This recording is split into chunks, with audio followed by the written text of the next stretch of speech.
હું આપમાં છું અને ભવિષ્યમાં પણ આપમાં જ રહીશ। આમ આદમી પાર્ટીમાં ભંગાણની ચર્ચા વચ્ચે હેમંત ખવાનું મોટું નિવેદન સાંભળો। મારે ધારાસભ્યો આમ આદમી પાર્ટીમાં જ છીએ, આમ આદમી પાર્ટીમાં જ રહેવાના છીએ। જ્યાં સુધી વાત છે મારી વ્યક્તિગત, તો ખાસ કરીને મારા વિસ્તારના લોકોએ જે મતરૂપી વિશ્વાસ મને આપ્યો છે એનો વિશ્વાસઘાત હું ક્યારેય ના કરી શકું।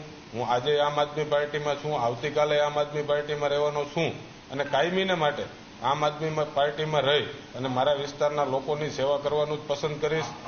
ક્યારેય એવી પરિસ્થિતિ ઉપસ્થિત થાય તો અન્ય પાર્ટીમાં જોડાવા કરતાં ઘરે બેસી જવાનું વધારે પસંદ કરી અને હું ક્યારેય મારા વિસ્તારના લોકોએ આપેલા મતનો દ્રોહ નહીં કરું એવું છાતી ઠોકીને કહેતો આવ્યો છું। અને આજે પણ ફરીથી આપની ટીવી ચેનલના માધ્યમથી વિસ્તારના લોકોને અને સમગ્ર ગુજરાતની જનતાને આ વાતનો ભરોસો આપીએ છીએ કે આમ આદમી પાર્ટી મજબૂતાઈથી ગુજરાતના લોકો માટે, ગુજરાતના યુવાનો માટે અને ખેડૂતો માટે લડાઈ લડી રહી છે અને આવનારા સમયમાં પણ આમ આદમી પાર્ટી યુવાનોનો અને ખેડૂતોનો અવાજ બની અને સતત ને સતત લડાઈ લડતી રહેશે।